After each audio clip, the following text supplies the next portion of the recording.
ආයුබෝවන් ඔයාලට. ඔන්න අද මම ඔයාලට ගෙනාවේ වෙනස්ම විදිහේ රසම රස කේක් එකක් හදන විදිය. පුංචි වෙලාවකදී ලිපේ ෆ්‍රයි පෑන් එකේ ඔයාලට මේක හදා ගන්න පුළුවන්. ඉතින් පුංචි දරුවෝ ඉන්නෝ නම් එයාලා ගොඩාක්ම කැමති වේවි. මේ වගේ කාලයක තියෙන ඒකාකාරී බව නැති කරන්න මෙන්න මේ වගේ කෑම උදව් කරනවා. ඉතින් ඔයාලට පුළුවන් පවුලේ අයත් එකතු කරගෙනම මේ වගේ රසම රස වෙනස්ම විදිහේ කෑම වර්ග හදාන්න.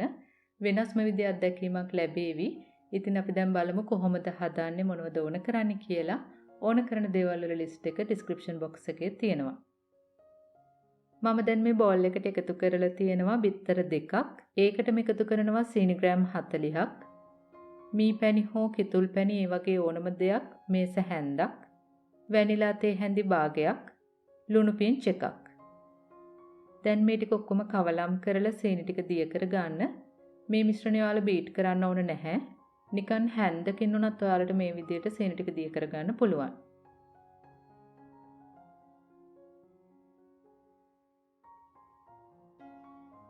සීනි ටික හොඳටම දිය වුණාම අපිට පුළුවන් පාන් පිටි එකතු කරගන්න. මෙතන මම අරගෙන තියෙනවා පාන් පිටි ග්‍රෑම් 90ක්. ඒ කියන්නේ යන්තම් පුරවලා මේ සැහැඳි 8ක්. ඒකටම එකතු කරනවා බේකින් පවුඩර් තේ හැන්දක්. දැන් අපිට පුළුවන් මේ ටික හොඳට හලා ගන්න. ඊළඟට එකම පැත්තට මෙන්න මේ වගේ විස්ක් කරන්න. මේ මිශ්‍රණය ඔයාලට හැන්දකින් උනත් හරිම ලේසියෙන් හදා ගන්න පුළුවන්. දැන් ඔයාලට පේනවා ඇති මේ මිශ්‍රණය චුට්ටක් ඝන වැඩි. ඒ නිසා මම එකතු කරනවා වතුර මිලිලීටර් 10ක්. තේ හැඳි වලින් නම් 2ක් විතර.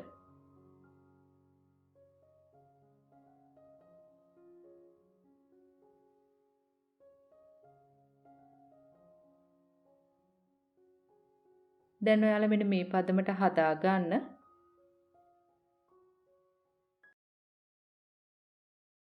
දැන් විනාඩි 5ක් 10ක් වගේ පැත්තකින් තියලා තියන්න. විනාඩි 5කට පස්සේ අපිට පුළුවන් මෙන්න මේ වගේ හොඳට කවලම් කරගන්න. මම දැන් මේ වගේ ෆ්‍රයි පෑන් එකක් අරගෙන හොඳට තෙල් තවරනවා. ඊළඟට අපි මිශ්‍රණයෙන් කෝප කාලක් අරගෙන මෙන්න මේ වගේ මැදට දාන්න.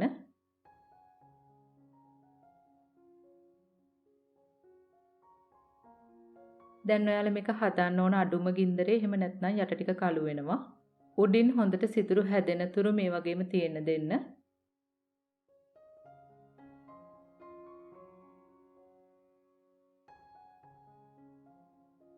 මෙන්න මේ වගේ හොඳට සිදුරු හැදුනට පස්සේ අපිට පුළුවන් අනිත් පැත්තට හරව ගන්න.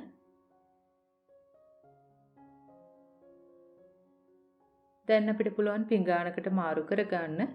මේ ප්‍රමාණ වලින් ඔයාලට පුළුවන් 6ක් හදා ගන්න.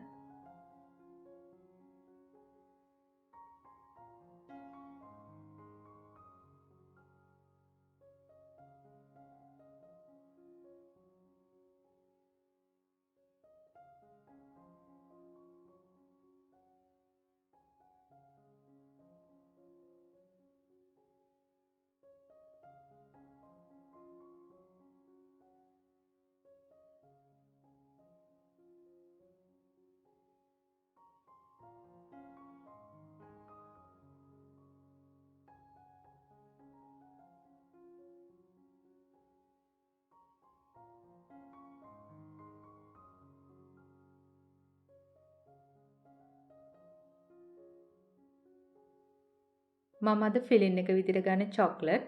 ඉතින් අපිට පුළුවන් එකක් උඩින් මේ වගේ චොක්ලට් ටිකක් තවරලා තව එකකින් මෙන්න මේ වගේ කවර් කරගන්න. වටේ ටික මෙන්න මේ විදිහට හොඳට සීල් කරගන්න.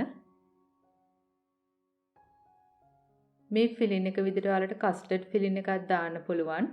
ඊට අමතරව ජෑම්, අයිසින්, ක්‍රීම්, චොක්ලට් මේ ඕනම දෙයක් ඔයාලට ෆිලින් එක විදිහට දාන්න පුළුවන්. ඉතින් හරිම ලේසියෙන් පුංචි වෙලාවකදී හදාගන්න පුළුවන්.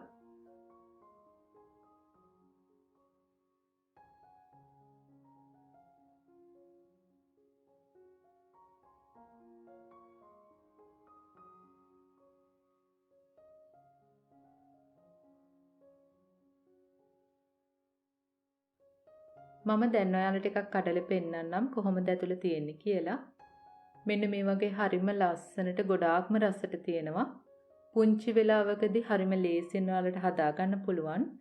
හවස තේ වෙලාවට විනාඩි 10න් 15න් වගේ හදා ගන්න පුළුවන්.